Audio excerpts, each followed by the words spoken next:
And now I'd like to introduce Chris Benner. Dr. Chris Benner is a professor of community and regional development and chair of the geography graduate group at the University of California, Davis. His research examines the relationships between technological change, regional development, and the structure of economic opportunity, focusing on regional labor markets and the transformation of work and employment patterns. His applied policy work centers on workforce development policy, the structure, dynamics, and evaluation of workforce intermediaries, and strategies for promoting regional equity.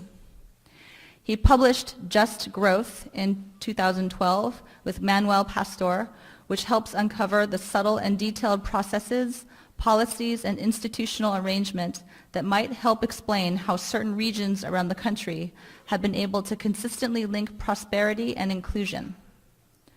Other book publications include This Could Be the Start of Something Big, 2009 with Manuel Pastor and Martha Matsoka, and Work in the New Economy, 2002.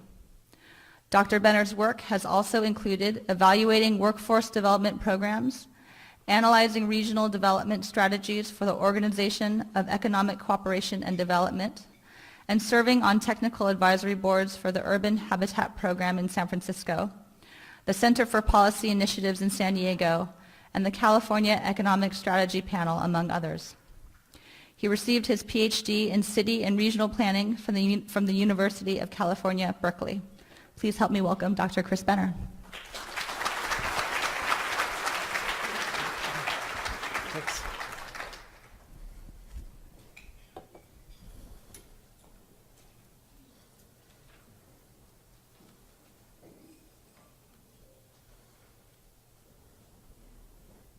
Okay, let's see. How's this microphone working? Can you hear me okay? Okay, great. And I've been told that I have to stay on the stage, so if I get too close, maybe those in front could warn me that I'll jump off. First, I just wanted to say it's a real pleasure to be here and to thank the AB86 work group for the invitation to come here, and it's a real honor to be with you all in thinking about regional consortium and adult education. I want to say that I guess I stole this title. We created it from a book that's coming out, another book with Manuel Pastor. So much of the work I'm going to present today is collaborative work. And that's part of course, the message. Knowing together is collaborative work and growing together. And I'm going to talk today a bit about the economic crisis that we face and some of the opportunities that we've seen emerging from that crisis. But before getting into the depth of that work, I want to leave you with a couple of images in your mind. So one is just to think about the old economy. You can think of steel production in Pittsburgh in the 1950s, auto production in Detroit at roughly the same time. The core of economic value was involved in transforming material into goods. Iron ore and limestone into steel, steel, rubber, glass into automobiles, etc. And in that context, work was stable. Careers were stable. You had multi-generational families working in the same factories over time, in which a single employer largely controlled the conditions of work and employment, and the education required for that took place largely in the workplace, and we had our education system geared towards preparing younger people to enter the labor force. Now, contrast that with the Detroit of the new economy, Silicon Valley. And I was really pleased to come across Rob Gambles here from Mission Community College District, way in the back, when I was doing my dissertation on Silicon Valley in the 1990s and really trying to understand the new economy that centered around the transformation of information and its application to everything from software and mobile apps to its application to manufacturing, to services. It cuts across all industries. And there we had a situation when in the 2000s, 87% of all job growth was in companies that didn't even exist at the beginning of that decade. And that pattern has continued since then. And in fact, in those driving industry clusters, the firms that existed in 1990 in those high-tech industries lost jobs during that time period, while newly established firms accounted for all net job growth. And if you look at the largest, most successful firms in the Valley, the Silicon Valley 100, they had a half-life of about 7 years. Within 7 years, half of them would be gone, merged, gone out of business. 30 months was the median time period a person was in a job. And of course, in this context, adult education becomes much more important because lifelong learning, the need to overcome the skills obsolescence and learn new skills as the changing workforce and changing economy emerges, becomes absolutely critical. And so what I'm going to do today is talk a bit about, coming up to our contemporary period, our current economic crisis. But just like a crisis both has danger and opportunity, I really want to focus also on the opportunity that has emerged in regions around the country that have been successful in creating not just growth, but just growth. That is, economic growth with social justice. And come at the end to what that has to say to those involved in adult education and workforce development. So our current economic crisis, one dimension of it is, of course, the jobs crisis. That top line there is overall economic growth, GDP, from the recession. Of course, we declined in the Great Recession, but the economy has grown and, in fact, surpassed where we were before the recession started. But it's only in the last 4 months that jobs have gotten back to where we were. Long period of slow and stagnant job growth. Jobless recovery people talk about. And that's pretty well understood. What's not as well understood is the longer term pattern that's emerged in our job crisis. If we look at economic recoveries out of every recession from the 1960s up to the early 1990s, once economic growth starts, job growth starts. But starting in the recovery in the early 1990s, once economic growth started, job growth was flat for 2 years. In the recovery in 2001, also flat for 3 years. And our current recovery actually did a little better than those last two. So that's a pretty distinct change in the relationship between economic growth and job creation that emerged roughly in that 1990 to 91 period. And what happened during that time? Well, a lot of things. Part of it's tied up with the fall of the Berlin Wall and the opening up of the Soviet Union, China becoming increasingly incorporated into a global economy, India becoming increasingly integrated, so a lot of globalization processes, and of course the internet and the World Wide Web really taking off, and a lot of processes of economic restructuring that emerged at that time, in which it's possible to create economic value without creating as many jobs as in the past. But it's not just a job crisis. We also are facing an economic growth crisis. We used to be used to growth rates of 4 to 4.5% in the 1950s and 60s. It declined to 3% a year in the 70s through the 90s. Now we're lucky to get 2% a year average growth across an entire decade. So that's one dimension of our current crisis, but it's very closely tied with a second dimension, which is our inequality crisis. Part of why we have slow growth is that large sectors of the American consumer population don't have the money to buy goods at the level that they did in earlier periods. One of the best indicators of inequality, I could bore you for hours with statistics on inequality, but I'll save that for my students who are paying for that privilege. This is a measure of the percent of total income captured by the top 10% of income earners, starting in 1917 through the most recent period. And you'll see, starting in 1970, we grow to a peak at the Great Recession in 1930, when close to 50% of all income was captured by the top 10%. Then during that period of rapid growth in the 50s and 60s, we had the most equitable distribution of income that we've had in the last 100 years. And then we start getting more inequality in the 70s back up to the Great Recession, when again we were close to 50% of income captured by the top 1%. And that inequality is very tied with the nature of that economic crisis. Large portions of the American public stretching further and further to reach the American dream of owning a home, and then large pools of money in financial markets looking for secure investments and thinking that mortgage-backed derivatives is a key investment. And those two things drove both sides of the financial crisis.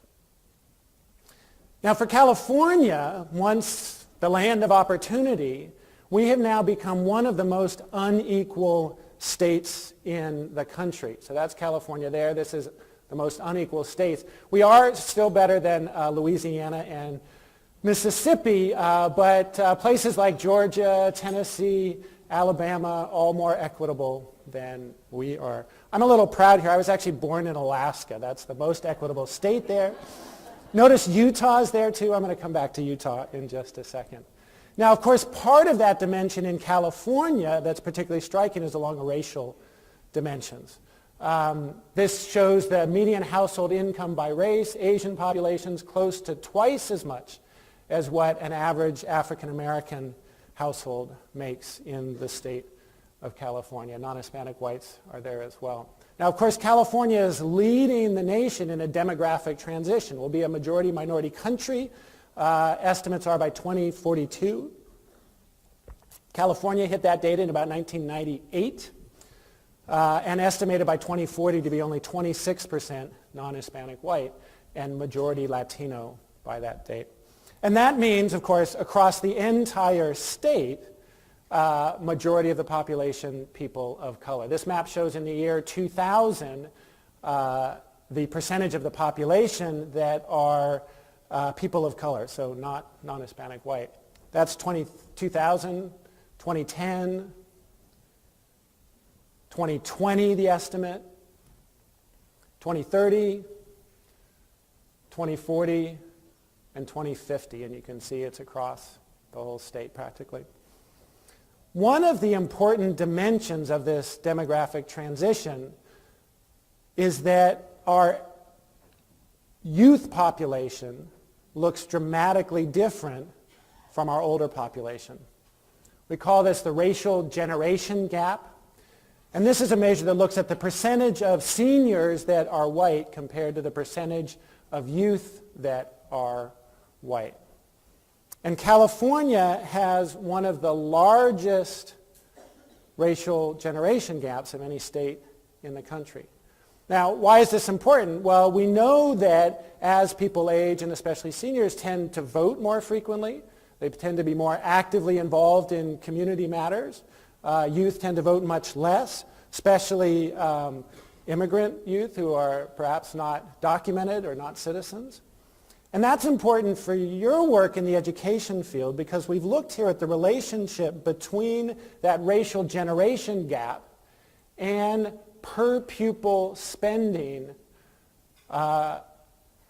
compared to per capita income. And it shows that those places that have a larger racial generation gap invest less in education for the young population. And California's right down there. And it's because the people who are in charge of voting and policy and influencing tax structures don't have children in schools and see that as a lower priority. It's a big part of that reason. So that's another dimension of our crisis, an economic crisis and an inequality crisis. Just at the time when we as a nation need to be addressing these major economic restructuring going on with technological change and globalization, needing new policies at a national level, what's Congress doing? Well, one of the things we've seen is increasing partisanship in Congress. And I like to say that partisanship is bipartisan. We've got a lot of publicity in the last 2 or 4 years about this Congress. But in fact, going back to the 1970s, in both parties, there's been increasing party unity, partisanship. And the productivity, in terms of the number of bills that it's possible to pass, has declined over that time period as well. And I think what's even more important is the public confidence in Congress has declined. My favorite indicator of this is the survey that was done asking people to compare unpleasant things. Congress versus, well, lice outpolled Congress, colonoscopy outpolled Congress. So the only thing that Congress outpolled were telemarketers and schoolyard bullies. So we know where they stand. Now, this was at the worst part of the fiscal cliff, but we're still down to about 11% of the public that have confidence in Congress. And the argument that's made is part of what's happening is with gerrymandering, congressional districts are safe. And so people are more concerned about challenges to the right if you're Republican and left if you're Democratic in the primary system rather than in the general election. And so there's an incentive to take extreme positions on any policy and very little incentive to cooperate. But that gerrymandering is not possible without spatial sorting that's happening across the country. Over time, people are moving to places with others like themselves. Now, one indicator of this has to do with party affiliation. In 1992, only about a quarter of voters lived in counties where one or the other presidential candidate won by a landslide, more than 20% more than the national average. By our last election, 2012, it was half the population. Another indicator of this has to do with the median income of people living in your neighborhood. And in the 1970s, only about 17% of the population lived in the most extreme wealthy or extreme poor neighborhoods. And now it's grown to about 33% of the population in those extreme neighborhoods and fewer people in those core middle class areas. So we're spatially sorting as a society. But we think even more important than that is the fragmentation of very information sources we have to understand what's going on in our communities and in our regions. A third of all Republicans believe that President Obama is Muslim, according to surveys. A third of all Americans believe the federal government was directly complicit in the 9/11 attacks on the World Trade Center. Those are pretty disparate political beliefs informed by different information sources. We're at a point now where less than 30% of the under 30 population read a daily newspaper, whether online or in person. And think about the role newspapers play as the fourth estate and ensuring information and knowledge about what's going on in our daily world. Most people, of course, get their information from the internet, and increasingly through automatic algorithms on Google and Facebook and Twitter and other sources, it's customizing the information you want and filtering out information that doesn't agree with that. Have I portrayed the danger well enough yet? Are you all discouraged? Anyone need a razor blade? I sometimes worry about that. No, seriously, we think it's actually an incredibly opportune moment for the work that you're doing. And there's tremendous lessons to be learned from those just growth regions that I mentioned. And let me tell you a little bit about one of those places just to start off, Jacksonville, Florida. In the 1960s, there were civil rights organizers trying to integrate the lunch counters in Jacksonville, just like their fellow compatriots in Greensboro. That's what political dialogue looked like in Jacksonville in the 1960s. There was a very prominent event called Axe Handle Saturday, where avowed white segregationists handed out axe handles for people to be used to beat up the protesters. The police at the time refused to intervene to protect the civil rights activists until they started grabbing the axe handles and started defending themselves. Then the police intervened. More than 50 people ended up in the hospital after that day.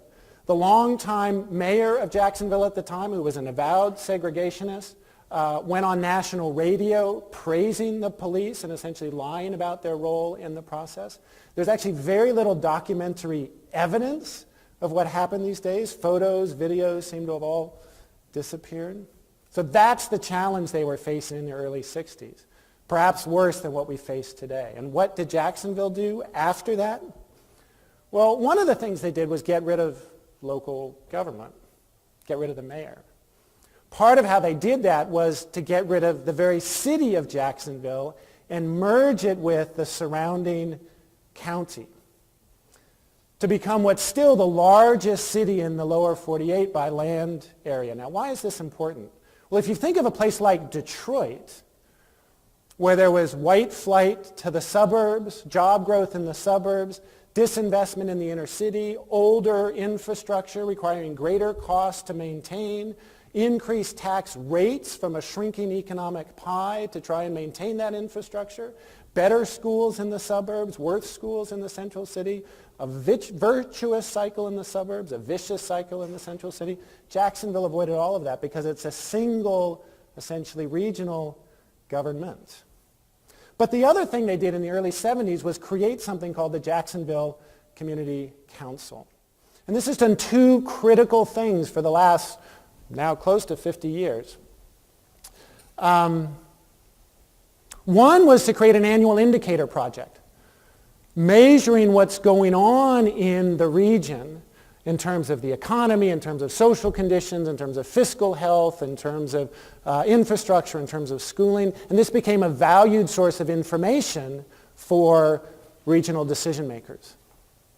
The second thing they did is create a system of what they call community councils, which brings together small groups, 20 to 25 people, chosen to deliberately represent as diverse a perspective of constituencies in the region as possible, who commit to coming together for a year-long process investigating a single issue facing the region.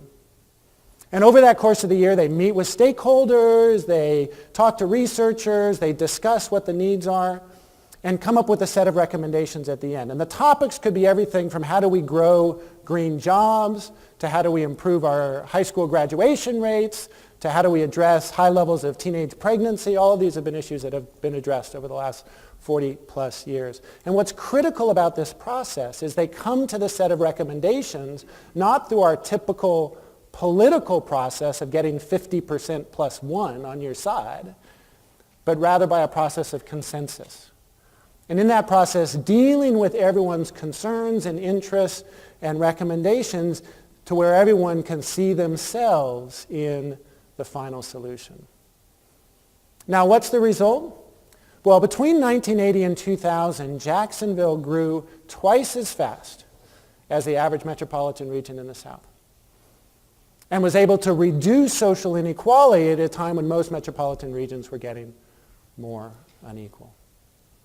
Now, before telling you a few more inspiring stories, I want to just step back a little bit to put this in a bit of the context that I think is important, because those of you who have had the misfortune, like me, to take an undergraduate economics course have been told that inequality is inevitable in economic growth and perhaps desirable, that if you intervene to promote equity, you'll have a trade-off and less efficiency in markets. And there's various theories that underpin that around sort of supply-side economics and the need for large-scale investment, some levels about the importance of incentives to drive motivation of a workforce.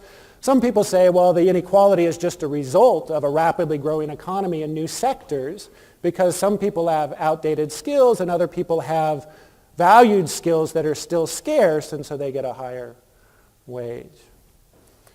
But I have good news to tell you. Within even the economics profession, there's a growing recognition that, in fact, equity can be good for economic growth, and in fact may be essential for economic growth. And this is coming not so much from traditional Keynesian economics that says, oh, you need to ensure large-scale demand amongst a consumer base, but is actually coming from research from those radical thinkers at the International Monetary Fund, who've looked at countries across the world, actually, and identified that those regions that are more equitable, have grown faster and more sustained, and that it has to do with a set of other dynamics around confidence in political institutions, about the lack of political conflict and social conflict, about factors that attract investors. And there's similar research that has gone on in the U.S. focusing on regional economies, and a growing level of evidence that in fact those regions that are more equitable grow faster. But what's not so well understood is how and why. Like, why does it work that those regions that are able to link equity and growth together are able to do that? So that's the work that Manuel Pastor and I set out to contribute to, is understand the processes that link growth and equity together. And we both have training in economics, so we spend a lot of time with numbers. And I have to give you a little warning. You all know about the definition of someone who becomes an economist. It's someone who's very good at math but doesn't have an engaging enough personality to become an accountant. I promise not to bore you with lots of crosstabs and regression equations. The key thing here is we put together lots of data on economic growth and social equity, linked them together into an index that covered a 30-year time period, divided those indices into thirds, and we're particularly interested in those regions that are the top third of growth and the top third of equity. And if you're in that red region, you're in one of those vicious cycles of lowest growth and lowest equity over a long time period. And this is what that map looks like. So we're in California, and we get a pretty interesting contrast between places like Sacramento, to a certain extent the Bay Area. If it's green, it's doing well, but that's mostly the northern Bay Area. Silicon Valley shows up in that top growth index, but the worst equity index. We know the challenges of our Central Valley and Fresno and Kern County and all that area is very, very difficult.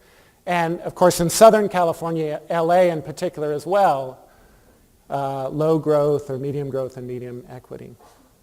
And if people are interested in the quantitative analysis, I can tell you more about that. But I want to tell you a few more stories about places that have been successful in linking growth and equity. So I told you about the regional government in Jacksonville, merging the city and county. That's a very rare occurrence in regions in the U.S. Usually we have quite fragmented regional government systems. And Kansas City is a key exemplar of that. Complex region, 2 states, lots of conflict. One state was a free state and a slave state going back to the Civil War.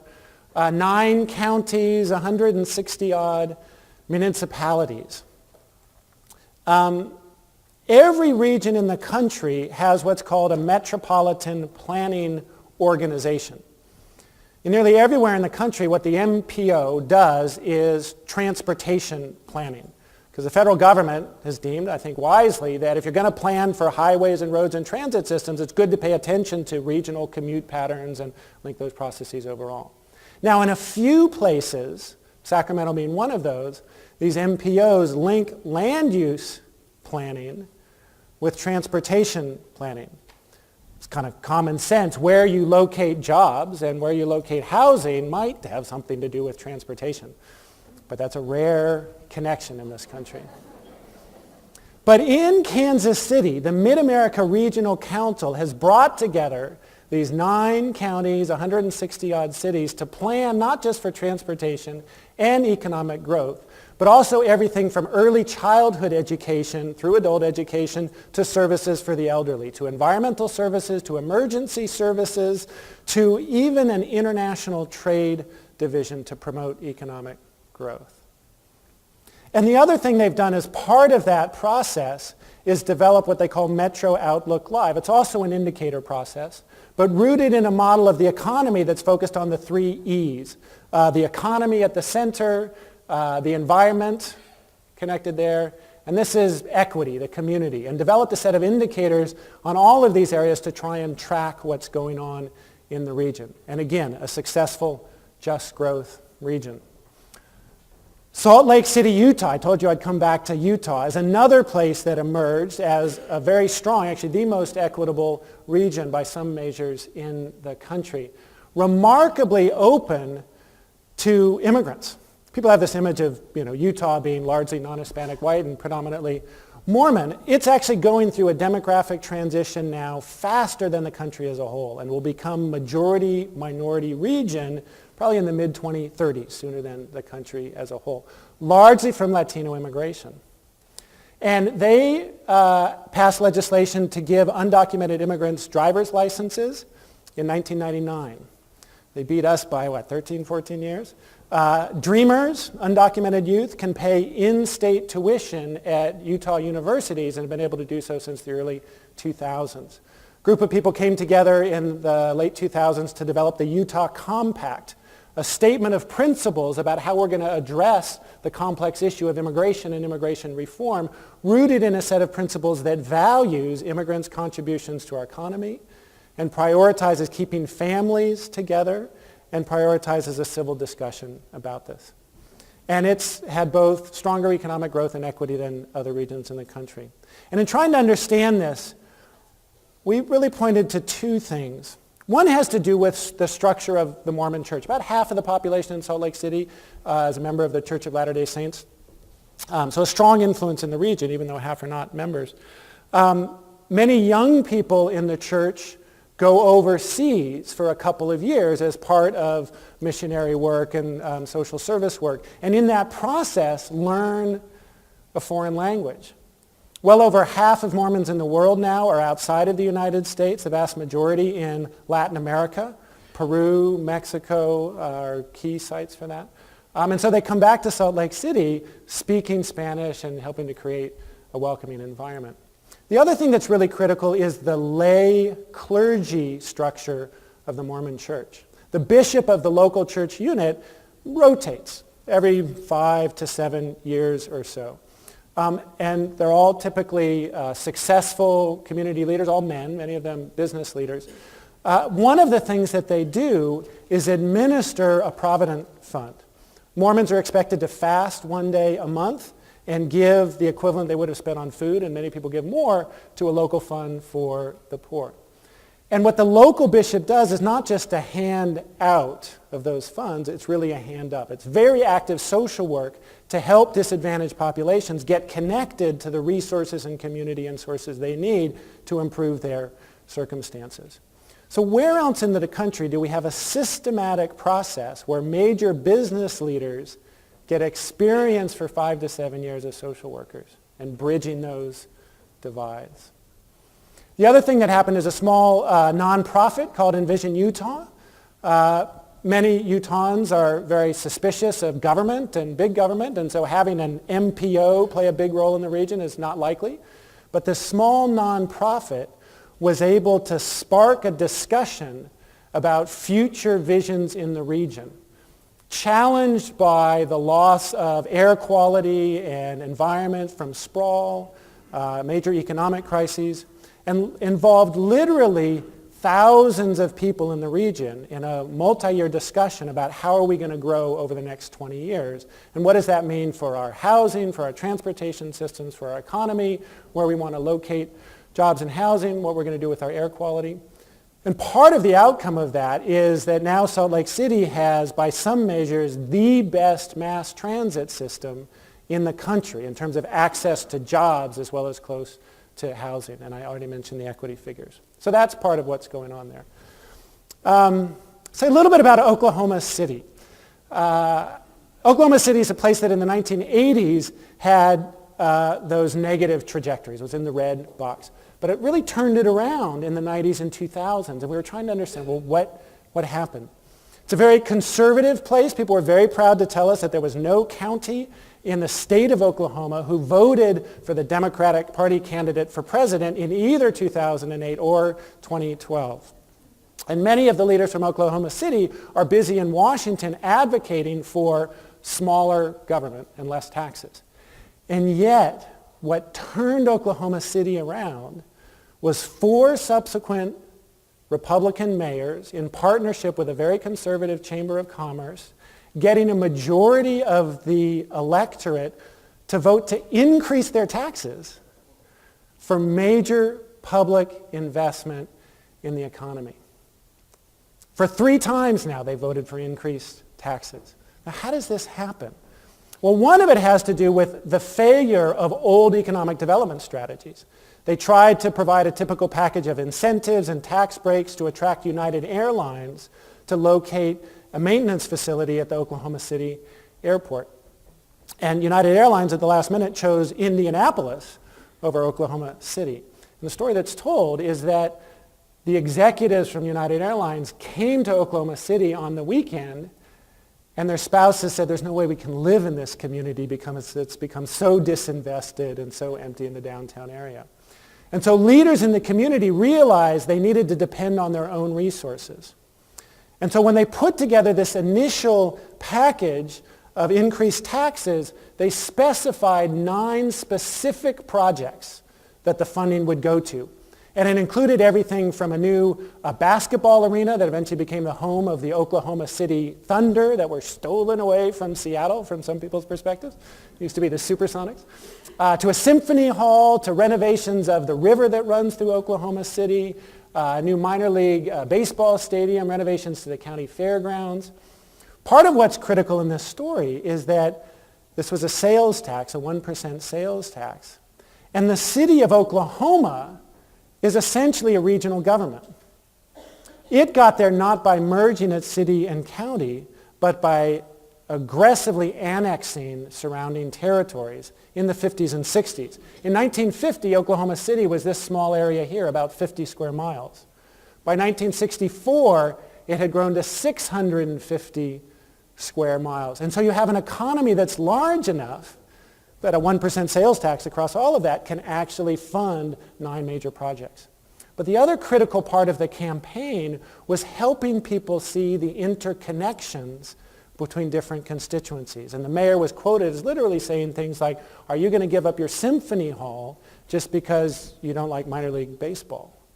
And ended up getting close to 60% to invest in this tax. It was a temporary tax after 6 years, after the government delivered essentially on time, in budget. They came back a second time and had a major investment in the education system, including starting with the predominantly African-American high school of upgraded facility and computers and technology infrastructure, and the latest round that was just passed 3-4 years ago now for another set of projects.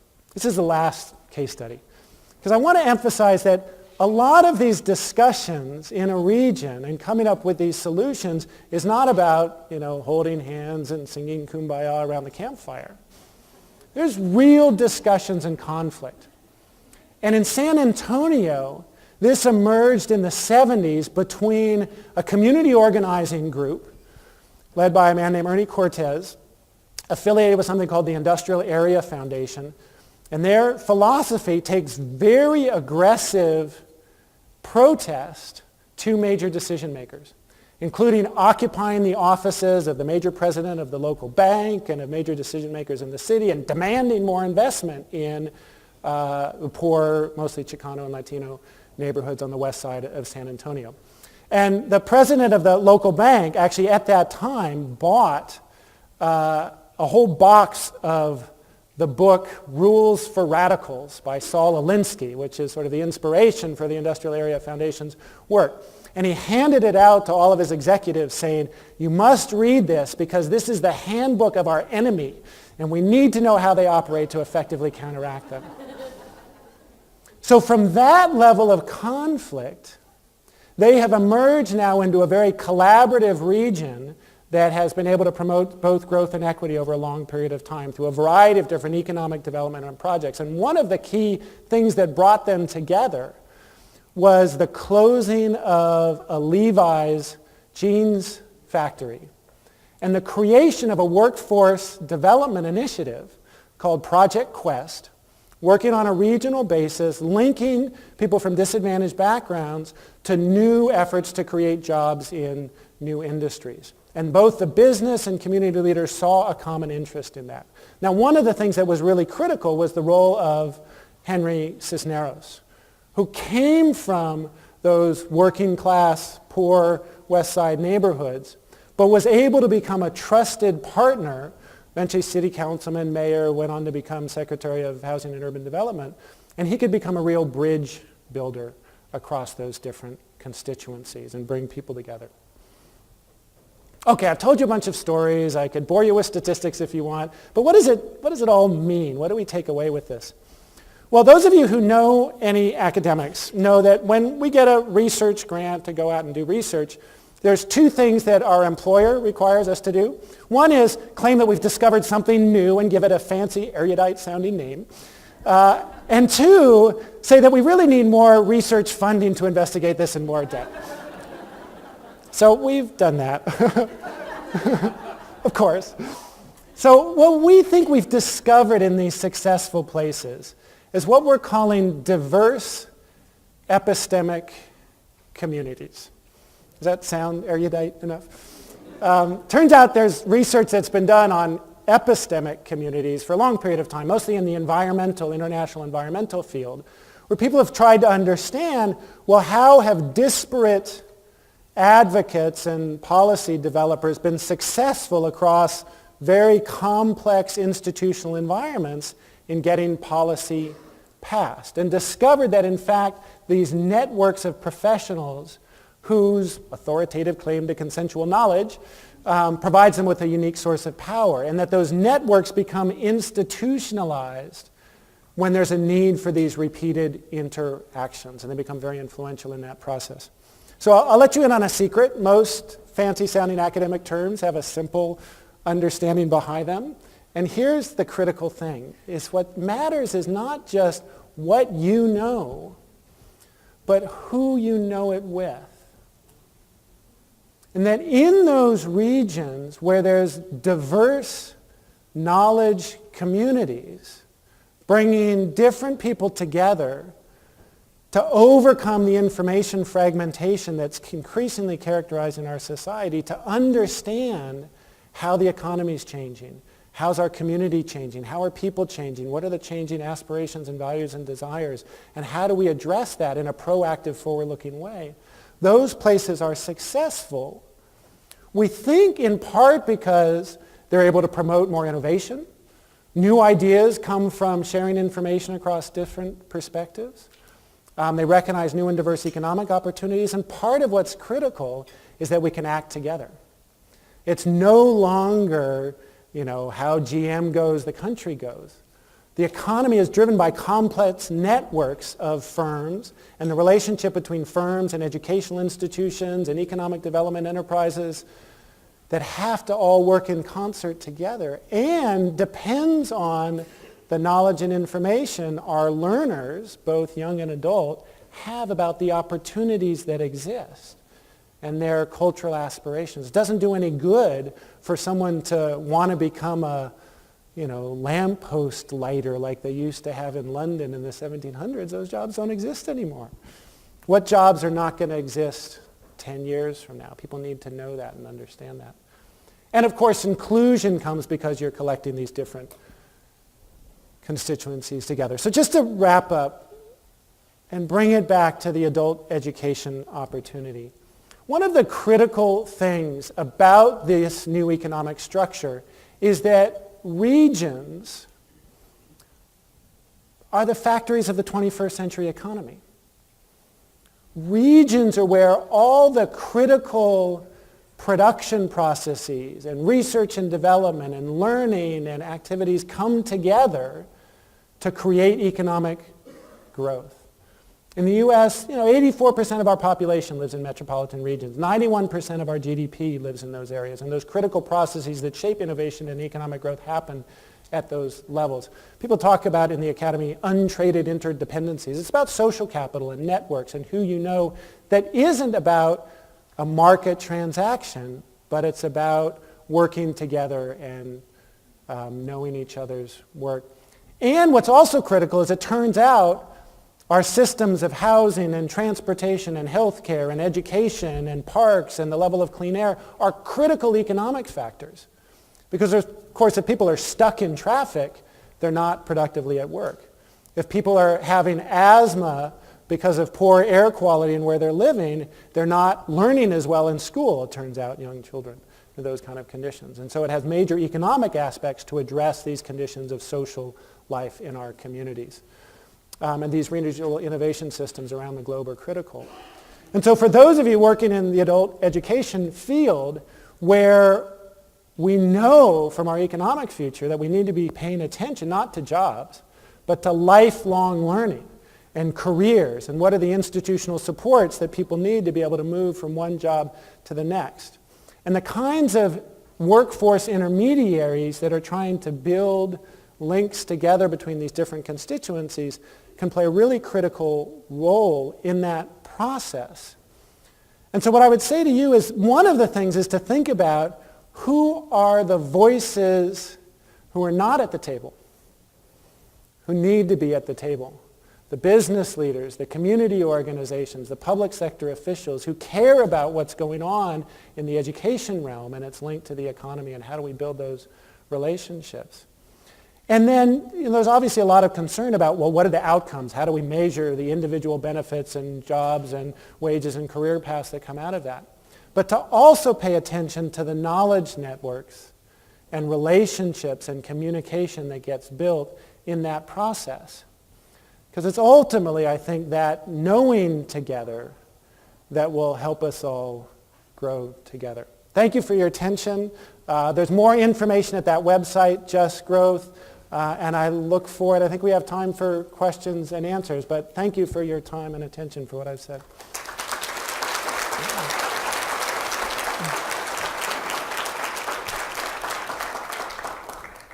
I think we have a little bit of time, 20 minutes, half an hour. Does anybody have any comments, questions? Yes. Only because I don't know how you would perceive it as an impact, but how do you see social impact bonds as perhaps a way that for funding that brings in private sector for social types of programs? So I've heard the term, but I haven't really investigated. Can you tell me just a little bit about how social impact bonds work? Okay, actually, I was hoping that you would help me. This is kind of new to no. It's and again, I'm always open to saying I don't know anything, but I'm not afraid to ask questions. But my understanding of social impact bonds is that I began to read and kind of look at it in New York. I know it is now in California. It's all around, but it's basically, it seems like a business investing in something, but being able to secure a return based on outcomes. So measurable outcomes, something happens and therefore they're getting a return on their dollar. I'm just trying to investigate it myself a little more, and you seem the closest one to maybe having, you know what I'm saying? Anybody else in the room? So, generally I'm in favor of anything that can institutionalize some set of broader social objectives rather than simply the bottom line. I mean, I think we have far too much incentive in this society through the influence of Wall Street to what the quarterly returns are for economic activity. And you talk to business leaders, and they actually know that what matters for the long-term health of their companies is not the quarterly returns. It's the long-term investment in research and development and new market development and new product development, and how do we invest for that long term. But the incentives are all structured in a different way. And so there are various mechanisms that I've heard about to try and institutionalize other incentives. One of the ones that's interesting is called it's a limited liability. It's an L3C corporation that actually allows both a nonprofit structure as well as a profit structure in the same enterprise. And there's also various ways of certifying companies that are trying to achieve social entrepreneurship goals as well. So without knowing the specifics, and often the devil is very much in the details about how effective it is and how it's enforced and how accountable it is. But I think the principle is something we really need to pursue more in this country. Very good, thank you. Yes? How would you change workforce investment boards to provide more equity in the community?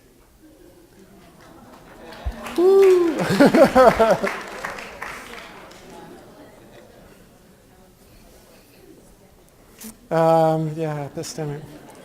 I should have a ready quick answer for that, because I spent a lot of time actually thinking about workforce investment boards and workforce intermediaries.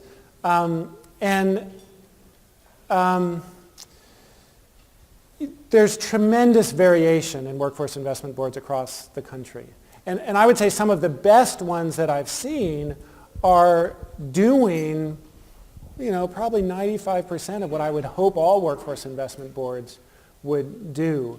I used to teach at Penn State University, and we developed a whole program there under Governor Ed Rendell when he was there to try and incentivize kind of these best practices in workforce investment boards. And one of the things that happens is really sort of thinking of their role not so much as an administrator of certain federal funds, but really as kind of a policy unit that is responsible for human capital development systems within their region. And so that requires figuring out how do you engage with all the institutions where people learn, which of course sometimes happen through formal education programs and formal training programs, but often happens in the workplace, often happens through social networks, often happens through occupational networks and people getting integrated into various occupational networks. And the trick is, how do you kind of link all those groups together? And when we were trying to develop an incentive system in Pennsylvania, we actually developed metrics that included not just outcomes for employers as well as workers. And that becomes challenging because it's often hard to get employers, they're facing a difficult competitive environment, don't always have the time to think about these broader educational issues. It's hard to get them to come together. But that's part of the critical story. And the Aspen Institute and others have developed key measures of that. So outcomes, but also part of thinking about system change. So how do we structure systems so it's thinking about these long-term outcomes? And then also collaborative outcomes. I actually developed a whole set of metrics it's called the Wilder Collaborative Inventory that really helps people measure how well they're doing in representing diverse constituencies and collaborating across those constituencies. So I actually think workforce investments boards are really critical institutions because they're at that core of two of our most critical issues in our society, education and the economy. I think those issues also have to be connected to issues of land use planning and transportation and housing and regional planning circles. But it's really, I think, all about paying attention to that collaborative work as much as possible, while also, of course, paying attention to the outcomes, but not being limited by those outcomes.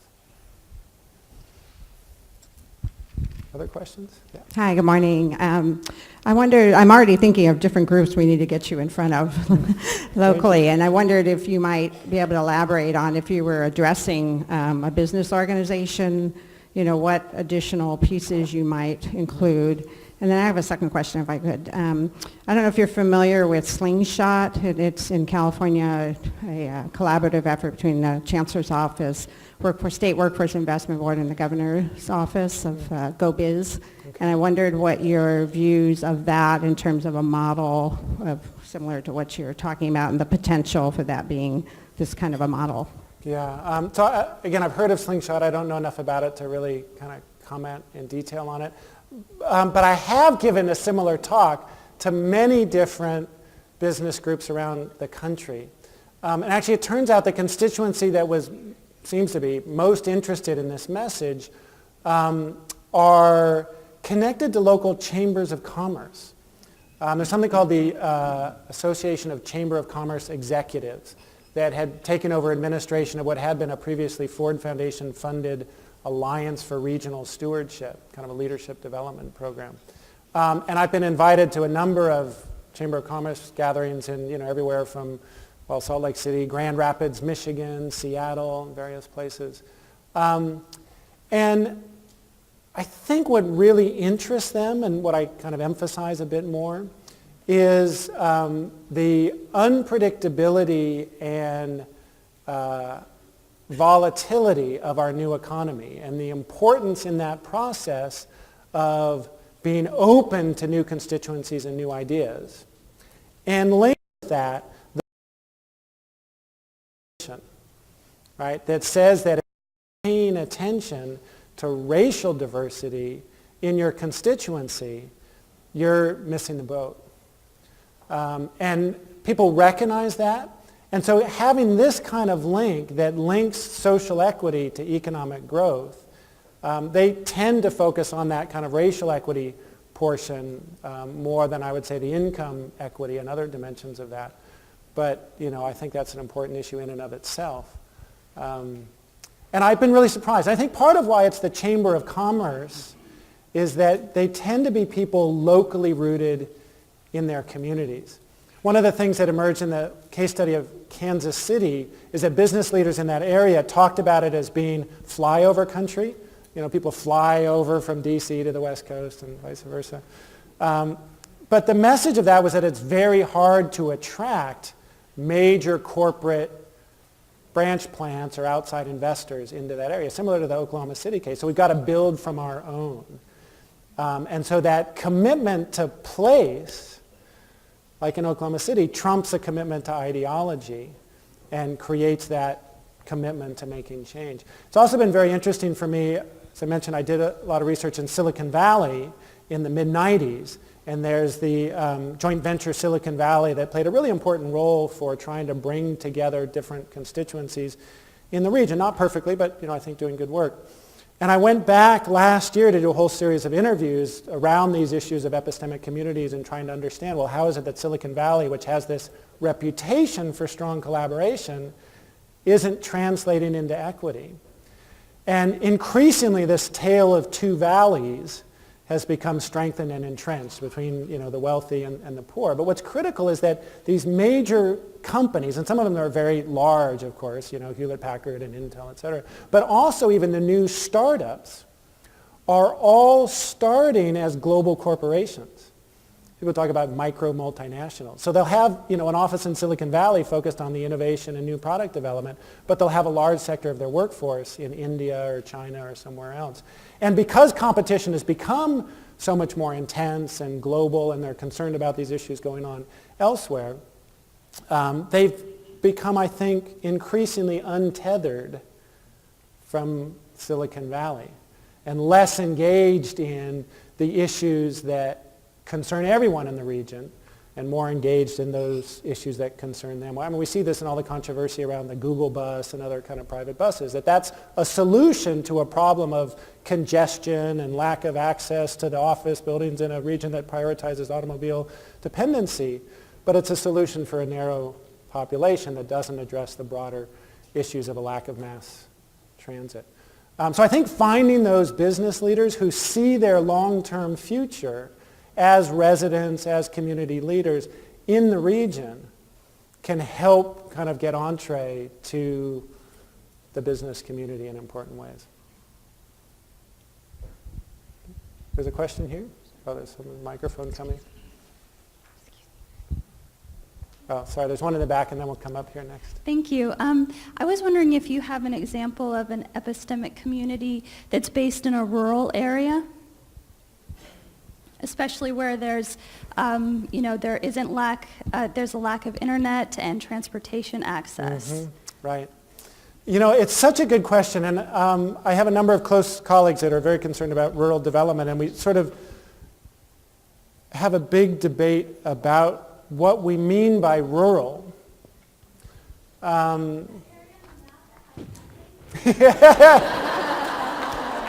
Oh, okay, that's a good definition. I'll work with that.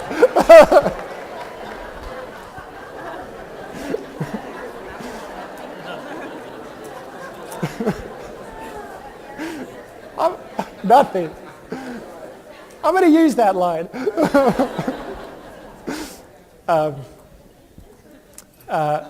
One of the issues is that many of our rural areas, even many of those places where there's nothing on the map, are economically dependent on urban areas. Sometimes they're on an urban periphery, and so there's a lot of commuting patterns going back and forth.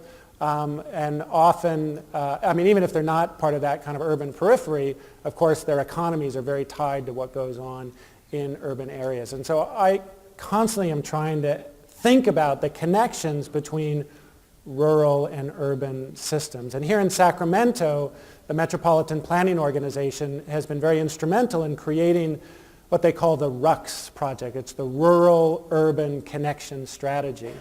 And it's within the 6-county Sacramento region and a bit beyond, trying to figure out how do you link those rural residents with the urban area in a way that promotes benefits for all of those areas. One of the other kinds of work that I've done has been focused on our food system. So, we know that about 1% of the U.S. population is employed in agriculture. But if you look at the entire food system, from production to processing to distribution to restaurants and grocery stores, it's about 21 million people. It's about 1 out of 5 private sector jobs in the country are in the food system. And those are the worst jobs. 9 out of the 10 lowest paying occupations in the economy today are in the food system. Dishwashers, fast food workers, et cetera. And so figuring out how do we raise wages and improve kind of production processes throughout that food system. And so those of us who are concerned about organic food and local food and healthy food and really trying to implement values in the food we eat can also link that to how do we improve the working conditions for farm workers and for the dishwashers, et cetera. So I think that becomes a way of linking rural and urban in processes that can promote equity and economic growth.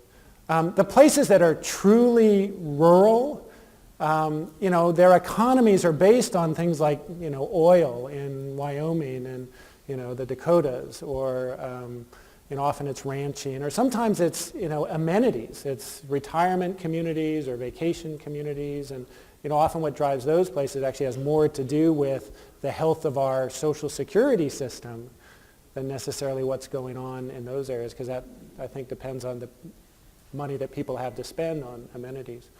So I know that doesn't really answer your question, but I think the principle is to think about not rural versus urban, but to really understand the connections, and that those of us living in cities are intimately tied to what goes on in our rural areas of the U.S. as well as around the globe, and how do we see those connections and make them more visible and bring those constituencies into a discussion that can promote better conditions. There's a question here? Yeah.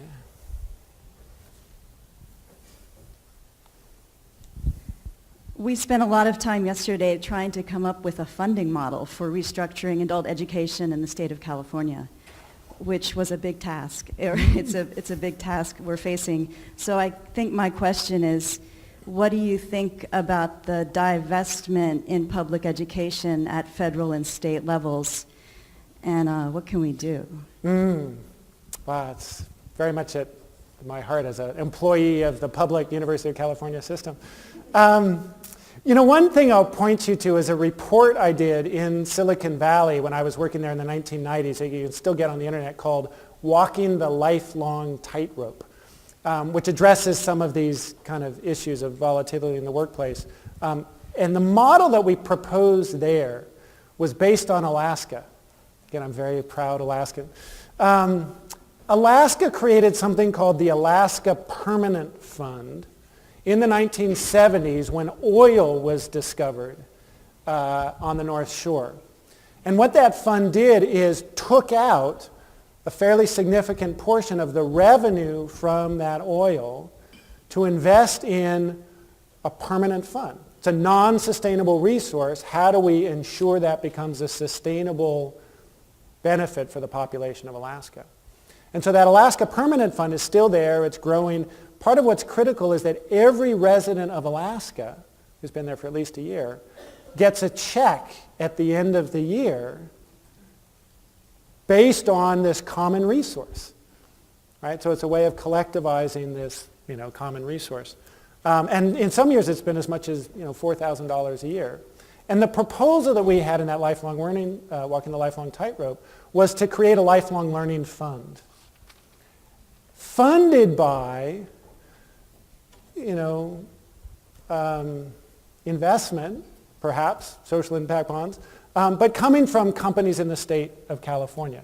It could be stock options if people wanted to contribute that way, or it could be a typical tax or some other system. But essentially saying the economy of California and businesses everywhere depend on the health of our educational system.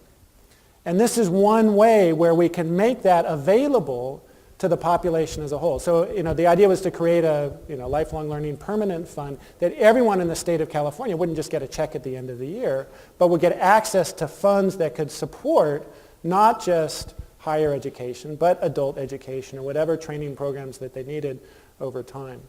So that's just kind of one creative idea. I think part of another way of thinking about it is, there are lots of models around the country of places that do it better than us. I know it's a little shocking, but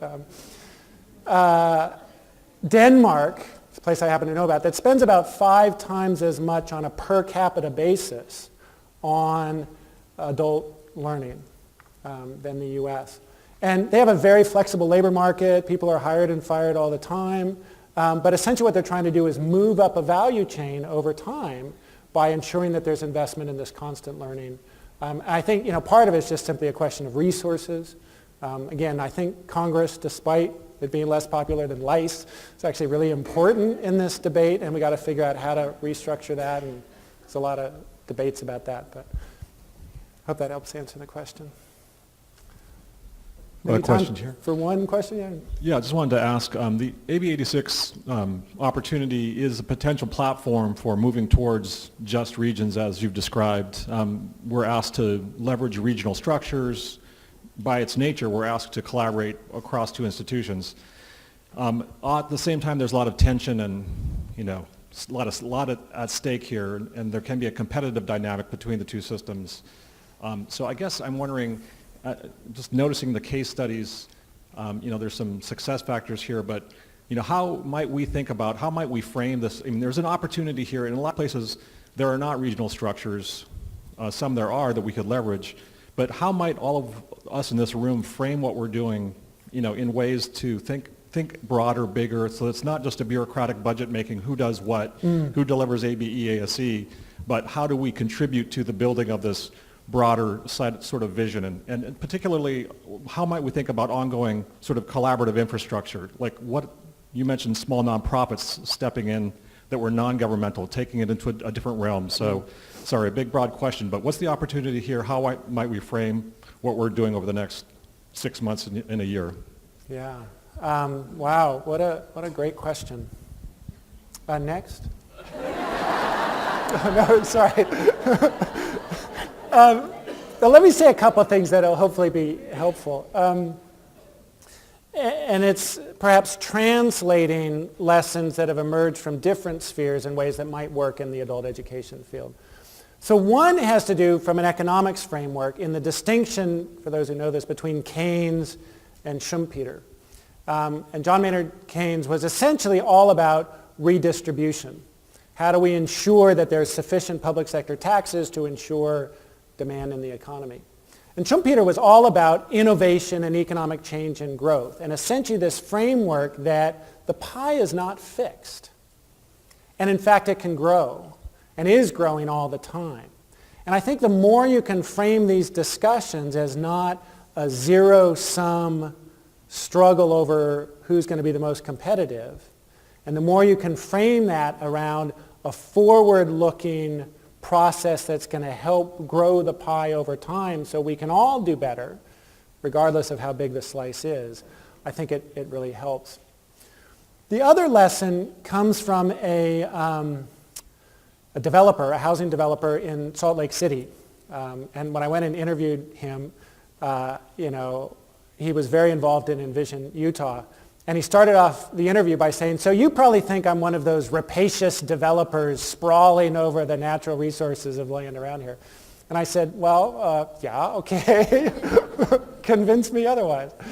And what he said was critical in the Envision Utah process is that if we're talking about a project today or tomorrow, we're going to be fighting, right? I mean, the developer needs their business, they want to grow the project, the environmentalists are fighting to the death to hold on to the green space, the unions are there needing the jobs, the smart growth developers are saying, no, we should grow in other places, and you're fighting. But if you're talking about a conversation about where do we want to be 10 years from now, there's an awful lot of common ground. And that's what he said, is that when we're talking about what's the kind of region that we're going to grow in, and where do we want jobs to happen, and where do we want transportation to happen, and how do we come together to create the systems to make that happen, then the conversation became much easier. And there's lots of examples in this Salt Lake region how that came together. So what does that look like in the education field? You know, how do we think things are going to work 10 years from now? And if we want to turn our economy around and link all our fragmented educational institutions, the K through 12 system with all its different school districts and, you know, the different elementary districts and the general districts and the high school districts and our community colleges and universities, and how are we going to be responsive enough to the changing demands of our young people and adults who need learning and our businesses and economy that needs growth, and how are we as a set of institutions, because I work at a public education institution too, going to be effective in dealing with that change? It's pretty clear we're not going to do it alone. And so we need to be thinking about how do we do that collectively. And I think if we can have that long-term time frame, it helps get those conversations going. Doesn't mean it's any easier to come across the very real realities of, you know, people need budgets to survive and operate, and there's some competitiveness in that.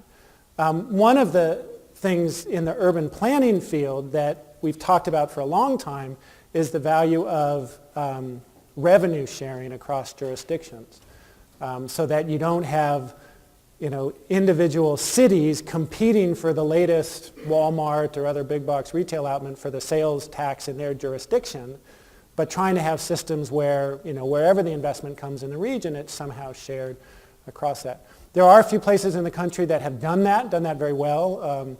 The Twin Cities in Minnesota have been very successful, in Portland. Most places of the country, that's very difficult. But the more you can kind of get those collaborative funding streams going, I think it helps bring that together as well.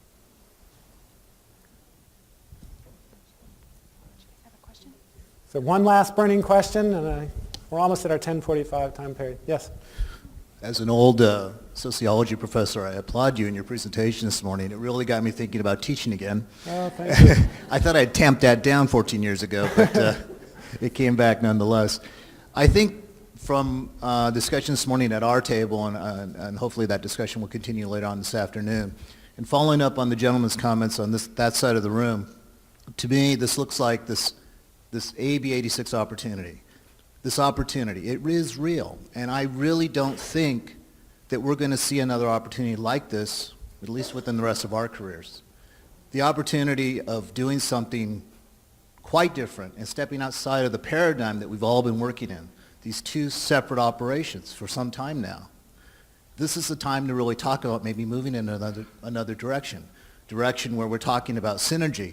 Every case study in this presentation, the bottom line, the commonality was that you had people coming together to do something different. I'm not sure we're going to have this opportunity again. And what if we were to try to work towards merging? Or at least, what if we had the conversation today? And if it doesn't fly, it doesn't fly. But if you think about it, at least from my vantage point yesterday, every conversation that I was part of was trying to figure out how to mitigate the change. How can we keep this thing rolling pretty much the way it's been rolling and kind of bite up the corners of things that we need to do to come into compliance with the change? But that opportunity, you know, we can do that all the time. I'm really thinking we need to step up at this point. I think we need to move in that direction.